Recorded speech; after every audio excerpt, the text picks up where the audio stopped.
Hello and welcome to Chapter 5 of the Leadership Coronicle series. We've made it through to Chapter 4 so far, and plus another intermission episode, and that's thanks to your participation and encouragement. I have to be honest with you, and given the commitment we made through the previous chapters to being transparent and sharing vulnerability feelings, I went through a period this week where I felt a bit demotivated to continue. These webinars are taking a lot of effort to prepare, and the team and I felt a bit tired, but we decided to be resilient and continue.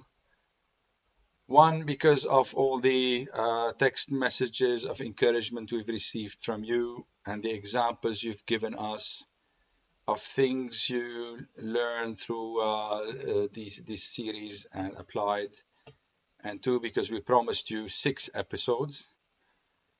And just yesterday, we ended up scheduling a finale episode where we will open the stage through a live Zoom meeting for employees this time to share their challenges with leadership.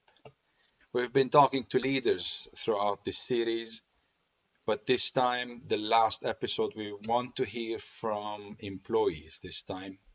It will be a nice change and a nice end of this season. And I really hope we brought some learning and reflection to most of you.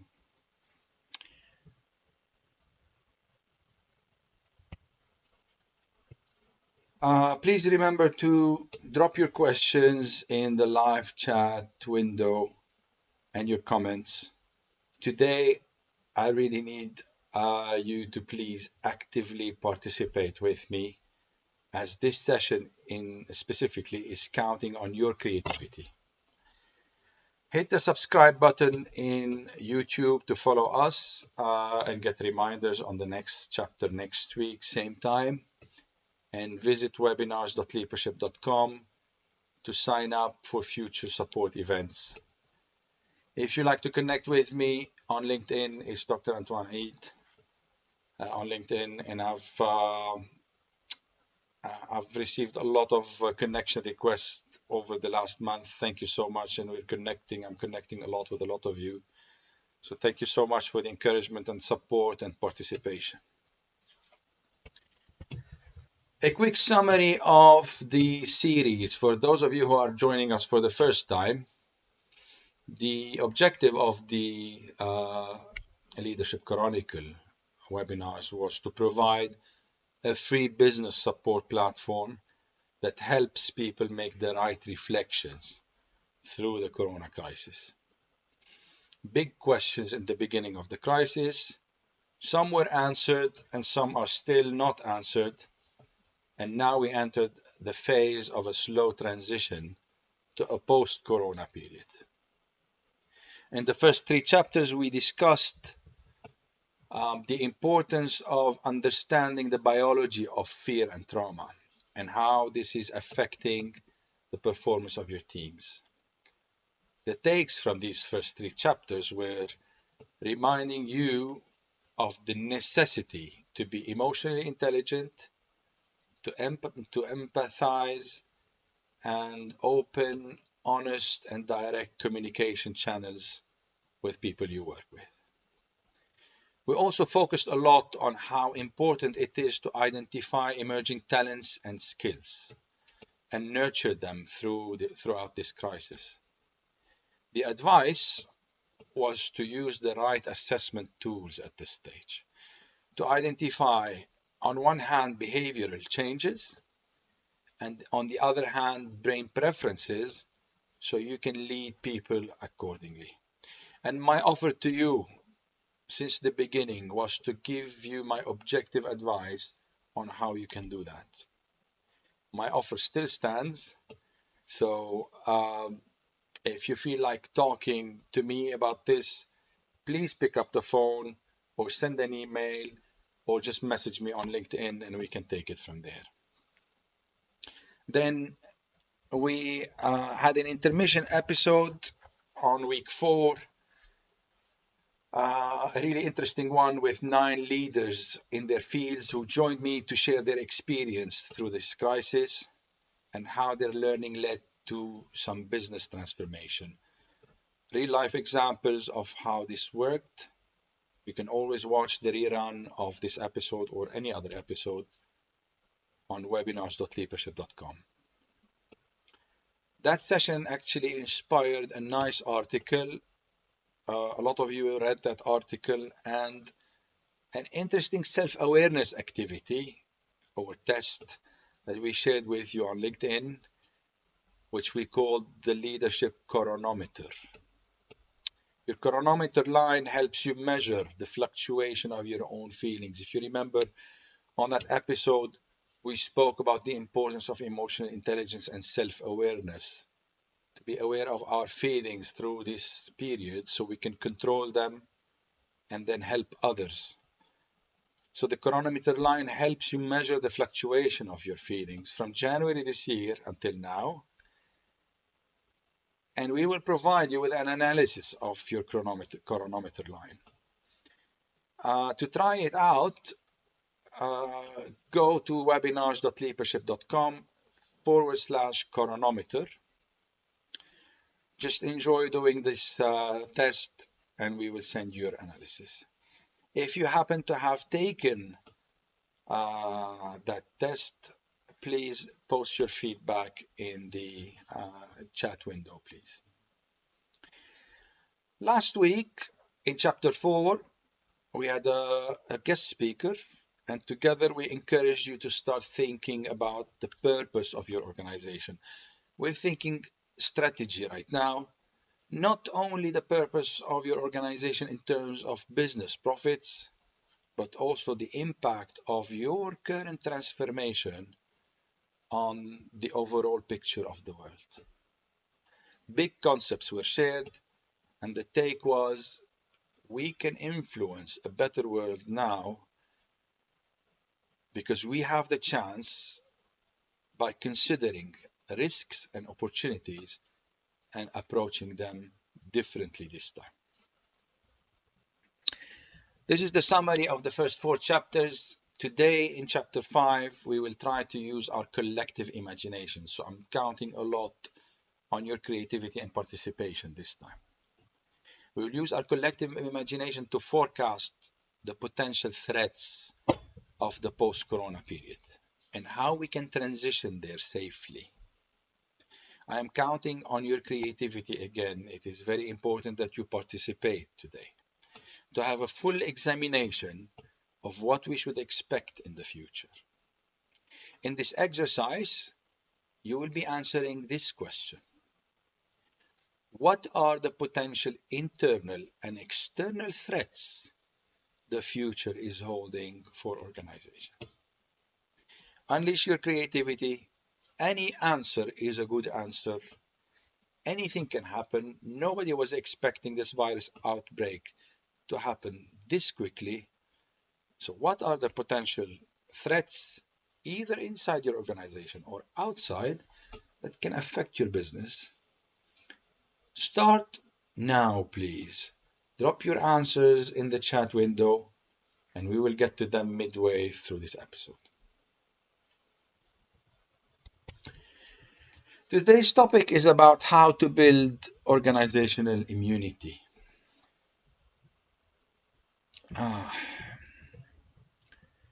The way I structured this chapter, as usual, I start by making a comparison, a scientific fact. So today is a comparison between the human and the organizational immune systems. You will be surprised at how similar they both are. Then I will be sharing your creative ideas, which you will drop in the chat window, and create a list of potential threats. We will then finish by proposing some immunity actions. So I'll talk about immunity. We will talk about what are we defending against, and then we will propose some immunity actions. How similar are the human and organizational immunity systems? I think I need to remove myself from the camera here so you can see the full picture. Let's see.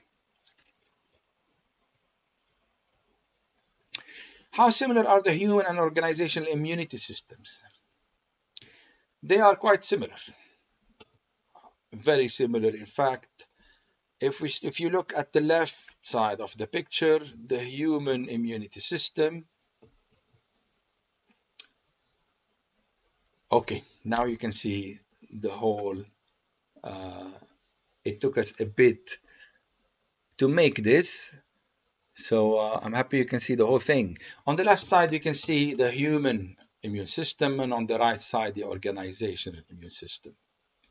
When it comes to the human immunity system, it has the following characteristics. The human body consists of many subsystems, like the skeletal, the muscular, the respiratory, etc. And they all must function in harmony. The best and healthiest systems are those that are dynamic and capable of recognizing and responding to change in a positive manner. The immune system is also designed to protect the body by identifying and destroying infectious agents. These agents are responsible for disease. If they come from outside, we call them things like bacteria and virus, like the coronavirus, and so on. Or they defend against, or they recognize the body's own cells growing abnormally, like cancerous cells. A local response to threat can be either local, like an inflammation, an infection, a clot, or a tumor, or it could be more systemic, where the body as a whole reacts. But when the immune system fails or misjudges a threat, the results can be catastrophic, including infections, illness, or eventually death. On the right side, you see what categorizes an organizational immune system. As you can see, they're quite similar. Organizations are also comprised of different layers, departments, functions. Together, they constitute a complex network of people and processes. An organizational healthy immunity system also has mechanisms to recognize and respond to change, and leadership plays a very important role there. Organizational immunity is designed to protect from change and instill a culture. Let me explain that a little bit. So basically, when you are in a stability mode, you want people to conform and commit faster, which is more convenient for the business. And that's one of the main objectives of an organizational culture.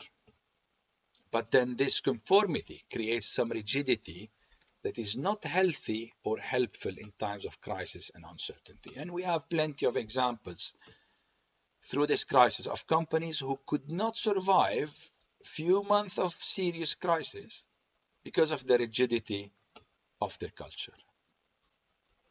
Threat response in an organization is affected by people's resistance to change, that is internal, and also the rigidity of the existing policies, structures, and culture. And of course, immunity failure can lead to an eventual termination of the business, as we have seen millions of businesses close through the corona crisis. A very interesting comparison, and for leaders, it really highlights the importance of finding the right vaccine to build the organizational immunity and get the business and the people ready for possible threats. Why are individuals and organizations so resistant to change, in your opinion? Through this crisis, we observed a lot of different behaviors. Some showed more resistance to change than others. And although we found some positively surprising resilience in some people, we also saw signs of withdrawal and protective behavior in other people. This, of course, can relate to people's mindset and mental health on one hand, but also the effort leadership had put in getting them ready for this change. And change this time happened suddenly. I guess we all appreciate right now the importance of not going through the same failures again. A lot of learning through this crisis. But how can we find the vaccine? Let's define what a vaccine does. As most of you know, a vaccine works by training the immune system to recognize and defend against threats coming from inside or outside the body. By injecting antigens into the body through vaccination, the immune system can safely learn to recognize the threats as hostile and produce antibodies to use them in a future case of threat. Now a question to you. How well are you preparing your organization for these future threats? If the process starts, as you can see in this small chart, by recognizing those threats, do you know what these threats are? So let us now, after this introduction, think together collectively, and I can see that you've got some interesting responses now, of all the potential threats we should expect. And to structure this exercise, I have divided the threats into 4 categories: sociopolitical, economic, technological, and environmental. So I'm going to move to an Excel sheet right now, and at the same time reproduce your answers on that Excel sheet to help us see the whole picture together. So unleash your creativity, put any, no matter how strange the proposition is, just share it with us. I'm going to reproduce everything in Excel. Let's see, you can all read the YouTube chats. We've got employee morals, and then we can put this under socio-political. Very interesting, thank you, Khalid. And there's a lot of studies right now on what makes a motivated employee post-corona. Do we keep looking for the same type of employee now? And I'm going to get to that a bit later. This is a very important point and a game changer for leadership. Disruptions. Newcomers. Theo, thank you. Absolutely. Let's put this in technology.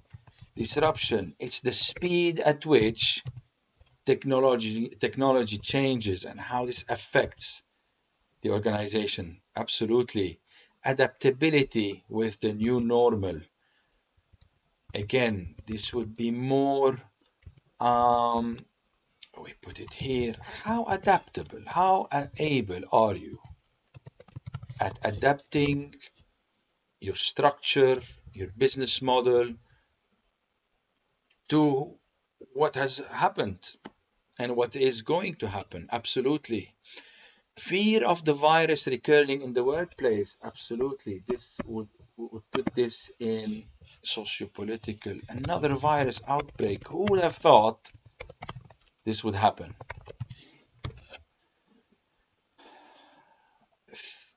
Amending and modifying the policies. Definitely. New policies. Are we able to cope, to create, to reinvent? And would these policies work long term? Do you also think that policies that didn't think long term and didn't take into consideration risks actually led us to where we were? Some of the examples are in companies where taxpayers are questioning right now, why is it that I pay you high taxes, but when there was a virus outbreak, our healthcare system couldn't cope? What happened to my money? I did pay for a good healthcare system. Why wasn't it there and ready when we needed it? That's one of the challenges of creating a long-term policy. Potential communication challenges. Absolutely. Technology is a big, I'm going to put this, we're talking about remote working right now. We're talking about digitalization of everything. How is this going to affect human relationships at work and performance of people who enjoy working in groups? Fear of the virus recurring, yes, that was mentioned. Being transparent with all, okay. Leadership, that's a very important point. Is leadership able to cope and understand the requirements of leading into the future? It's really difficult when you can't have all the answers, but at the same time, it's also difficult when you are seeking a new type of employee right now. Involving people in decision that's under leadership. Populism, absolutely. Overpopulation, let's put this here. Overpopulation is a big overpopulation, and that leads to several important points. Crime and the inability of the legal systems to cope and manage.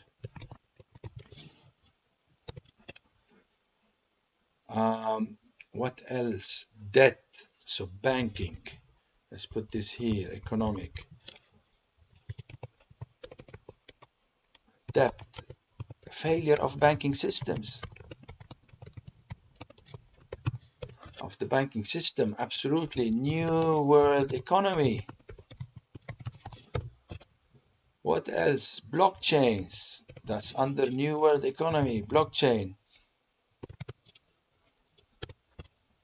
Very interesting, thank you. This is really nice. Adjusting workspaces, absolutely. Socio-political. Imagine if we have to go back to work, where we have to sit away from each other, and this lasts longer. How is this going to affect your ability to lead teams and the team dynamics? So workspace design. Imagine our children right now are living in a world where they fear that everyone else is carrying some disease and is harmful to them. And we will carry these fears to the next generations. Can you imagine? Can you imagine the effect? Think globally. Can you imagine the effect of this on society? Leadership style. Women seem that they did better. This is a nice point. We've actually discovered a lot of women leadership, a lot of interesting dynamics through the last few months of third world countries that didn't do very well, first world countries or developed countries that managed the crisis extremely well. We saw some dictatorships, without trying to defend any style of governance, but we saw some of the more centralized decision-making regimes have been able to control better. Are we witnessing the failure of democracy? That's also another fear that can affect liberalism and the way innovation works in the world and the way progress works in the world. Very interesting debate there. What else? Anything else? I've got some of my own also that might inspire you. So we spoke about the virus outbreak, failure of healthcare, community conflicts. Imagine what's happening in the States right now, and just what if this suddenly escalates? Community conflicts, racism, ethnic issues, We can see flags of war in the horizon. Debate over Hong Kong, Taiwan between the States and China at the moment. Wars without rules. Another big threat of the moment. Overpopulation, we spoke about that, and the failure of urban infrastructure. Are the cities going to be able to take all of these workers? The rise of inequality. I'm going to put that here. What if that majority of people who feel are treated unequally decide to revolt against inequality? What kind of risks and opportunities that will carry? I've got some interesting ones from you as well. Increasing disruptions. Kudos to Greek Minister. Crop failure. Yes, I'm going to add this. An increase in medical and infectious waste. Yes, let's put that here. Environmental.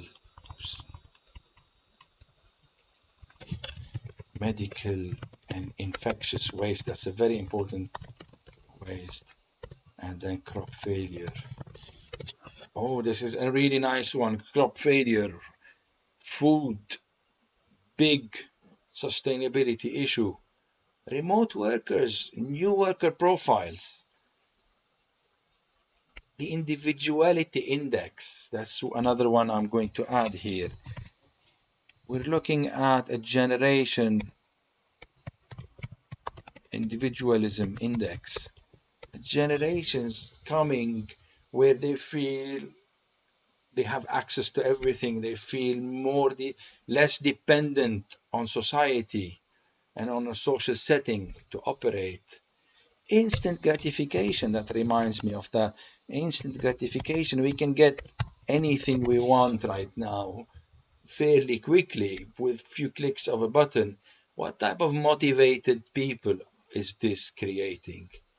Remember a few generations ago when we had to do it, and our parents and ancestors we had to really work hard to get things, but things are getting easier to find right now, and it breeds a new motivation in people. What else interesting? Keep it coming. We're coming up with some amazing things here. I've added in new economic systems, new world economy. We added that a global financial crisis.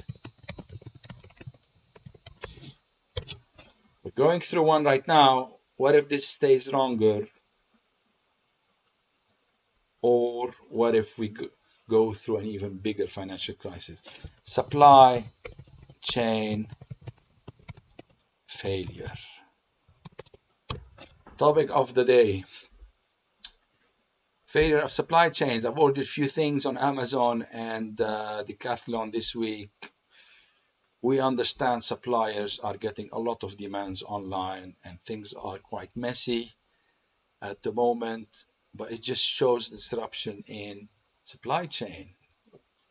If we want to buy from outside the country where we are stuck at the moment, it is almost impossible. What else?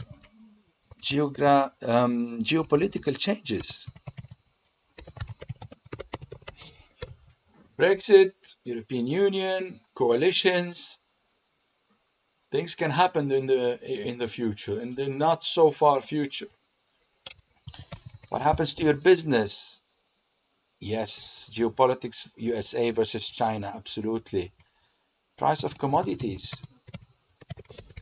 What happens to your business if the price of energy goes up, or if there's more lack of energy? Increased competition. How is that affecting your business? What else?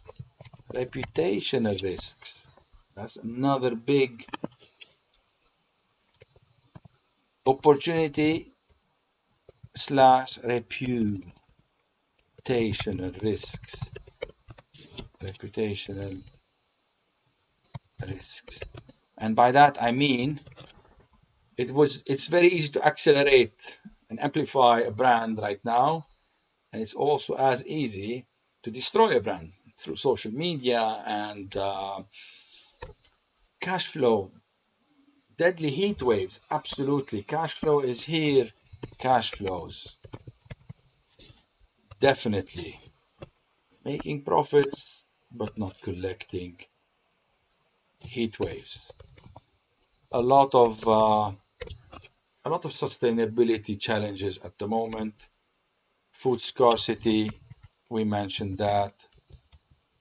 Heat waves or climate change, pollution, loss in biodiversity. Can you think of anything else? Rise in water level, natural disasters. What else can you think of? There's few interesting ones. Let's try to think a bit crazy now. Think of technology advancement, AI. Let me put it there. Technology, hacking, absolutely. Cyber attacks is the technical, and data theft. Wake up one day, all your data is stolen. Internet failure.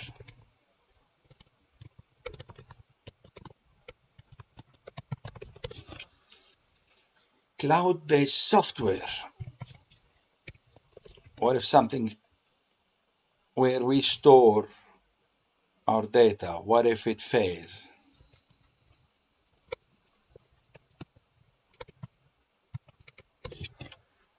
Substitution by global giants. Absolutely, that's here within economic. Absolutely, let's write it as global small disappearance of small businesses. This crisis showed that a lot can actually work through just those big online delivery players. What is happening right now to these small businesses? Millions of them closed already. But what's their future? What else? Banking system failure. We put it in economic.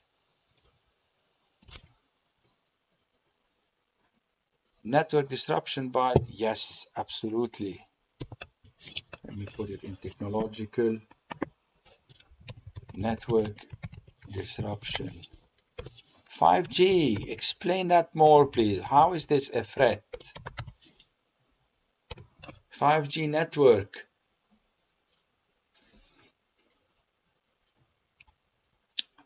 I'm going to add some scientific advancements in DNA, in stem cell research, in cloning, etc.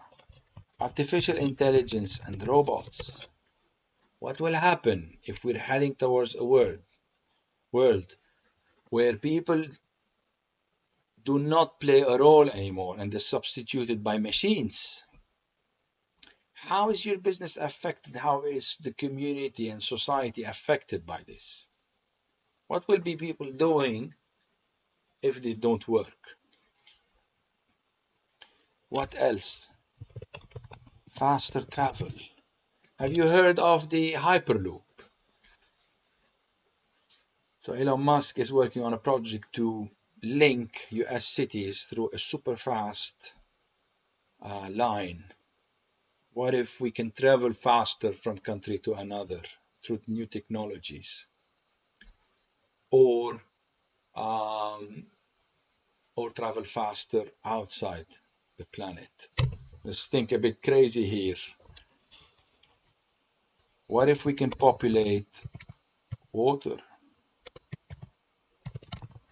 or the atmosphere or other planets. A lot of examples from this week, just this week with SpaceX, this week with, when it comes to socio-political, and we spoke about crime and racism without taking sides, but with George Floyd's story and the repercussions on all over the world of that incident. Chinese security issues with 5G, data manipulation. Yes. Let's leave this. Data manipulation under data theft and cyber attacks. Threat to all technologies. That's the disruption. Embedded bias in machine learning. That's super interesting. There are movies about this right now, and there's a big scare about where this can head, robotics and AI. Absolutely. What else? Electric cars, self-driving cars, the Internet of Things, weapons of mass destruction.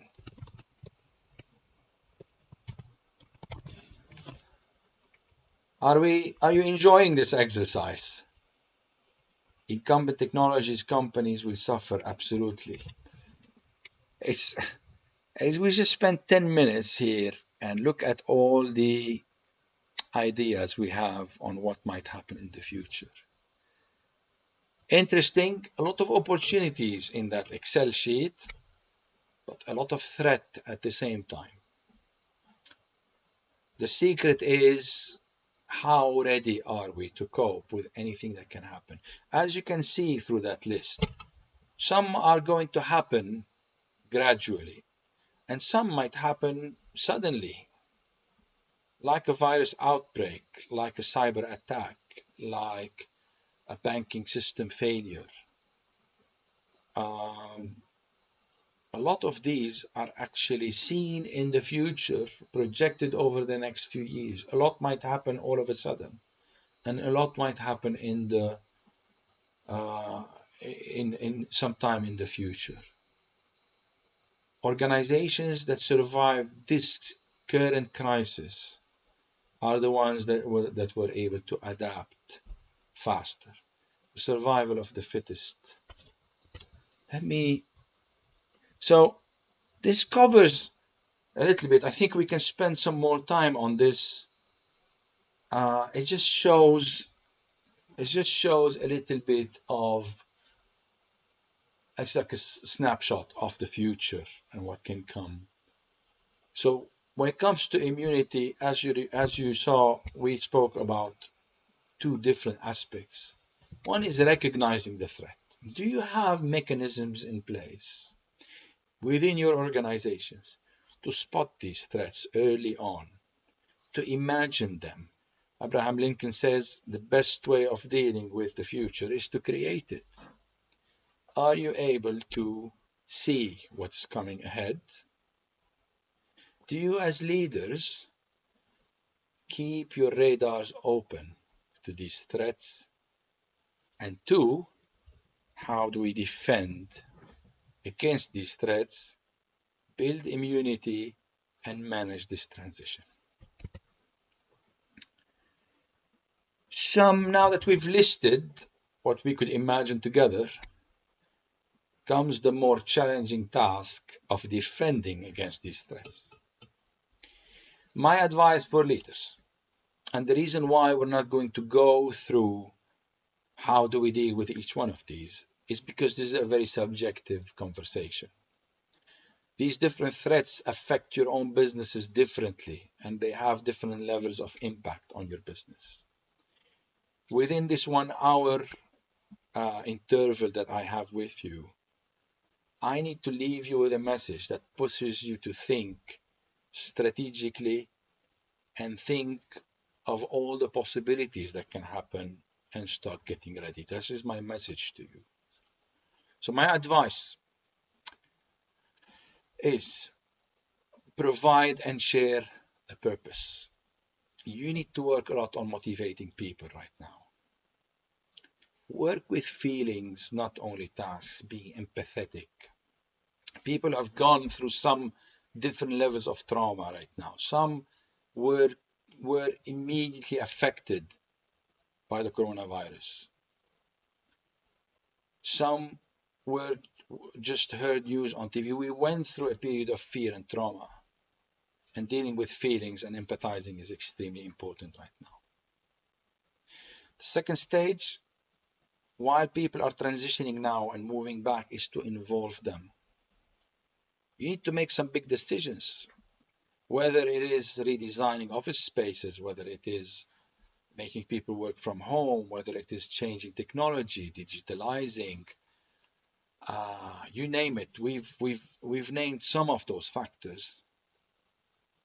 People need to commit with you, and in order to commit and increase the level of commitment, people need to feel involved in the decisions. That's why you need to communicate. And I put triple C here because you need to communicate calmly, clearly, and confidently. You need to listen to new ideas, even if they seem strange at first. Execute change incrementally, but remember to reward change efforts. Be inspiring and resilient to overcome setbacks, mainly one that I've been talking about since the beginning of these webinars. We need to deal with the remissions of trauma. People are coming back through a traumatic incident, which is not over yet, and that is going to stay with us over a period of time. From a leadership point of view, that puts us under a responsibility. And last, and I want to talk a little bit more about this, do you have mechanisms in place to create simulated scenarios in contingency plans? Just like a fire drill. We exercise, we practice what to do in case of fire, so that in case the fire happens, the brain is already trained. That's how you build immunity. That's how you build readiness. By injecting these small scenarios of virus that can get people's minds ready. People are naturally resistant to change. We like convenience, we like comfort, and our brains tend to go there more. Creating these contingencies, these possibilities, can help people be ready. And now is a good time. People now realize the importance of being ready. Leave it a few years later. The need to prepare will no longer be as urgent. So remember to use the psychology of the moment right now to work on these scenarios. What are we ready in case of banking failure? Are we ready in case of cyber attack? Are we ready in case of any of these threats that we mentioned? And if you happen to have managed to create simulations in your own organization, something that we can all learn from, please share them with us, either by email or through the comments. Just to conclude, before I take your questions, because I can see you're asking some questions here. As leaders, you have a big responsibility now to think ahead of what can happen and prepare for the unexpected. The corona crisis taught us the importance of anticipation and flexibility and fast adaptation. Keep that in mind as we transition to this new era. Let me take your questions now. I hope you enjoyed this conversation and you made some reflections. I can see some interesting questions here. Let me take some of them. So, what we can say is the equivalent of macrophages in businesses. Exactly what these macrophages do is they receive and they interrogate to recognize if that's a threat or not, and to defend. So We need to build these systems in our businesses. Absolutely, this is a good. That's a good point, Theo. We're reluctant to leave our comfort zone. Absolutely, just work on the natural resistance to change that exists in people. Now we have an opportunity because people realize the danger of not being able to adapt. Don't miss this chance because it might not come again. Isn't it a bit difficult to have contingencies for things like? Absolutely, it is. And there's actually very little we can do with a lot of these things. A lot of them might not happen even. A lot will happen. It's important to start by changing the mindset, in my opinion. Working on the mindset more specifically before working on specific cases. Using the opportunity to remind people of how scared we were and how uncertain we were and how we lacked answers because we couldn't imagine this would happen. Put the scenarios. What I propose is just put the scenarios. Ask for people's opinions. Just like we do with children. What do you think we can do in this case? When you push reflection in people, their immune system starts accepting that as an eventual happening.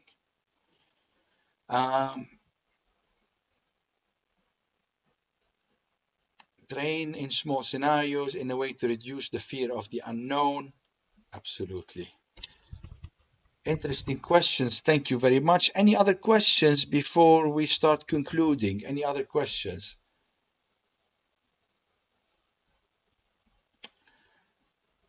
All right. Next chapter will be our last chapter before the finale. Chapter 6 is the strategic metamorphosis. How can we integrate all of this since the beginning of this series? How can we integrate that in the business strategy? Big question. How does it impact our long-term versus our short-term thinking? How can you monitor as we go along the strategy? That's next Wednesday, 4 p.m. UK time. If you set your reminders on LinkedIn, on YouTube, YouTube will remind you just before it starts. Otherwise, register on webinars.leadership.com and we will remind you. What else? Yes, I spoke to you about the Karana Meter that was developed right after the intermission episode. And if you go to webinars, you can see the link there, webinars.leadership.com/Coronicle. You can actually just click 5 buttons, make good reflection on how did you feel in January just before the lockdown, and every month what happened to you, to your feeling, just as a self-awareness exercise. And once you click the 5 buttons, you'll receive your Karana Meter line, and we will send you your analysis by email. Now one last question, and that would be the last one. Theo, would you suggest to prepare extreme cases scenario or change our mindset? I'm going to answer this in 2 ways, Theo. One, philosophically, some organizations right now are active at creating these scenarios. They're so advanced in their thinking that they create scenarios that can cause a threat, that can sell a product. So if they can do this, we can train for possible scenarios. Absolutely, big organizations do train for these contingencies.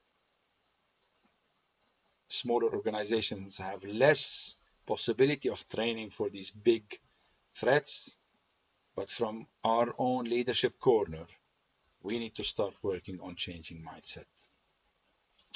If you need my help or my opinion about anything, anyways, send me a message. LinkedIn has been working fine lately. We're all on LinkedIn most of the time. It's Dr. Antoine Eid. Add me, and we can have a conversation there. Anything else? I think that's the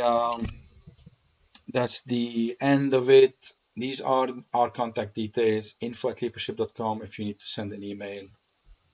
We're on LinkedIn. You are on the YouTube channel already. Just click subscribe.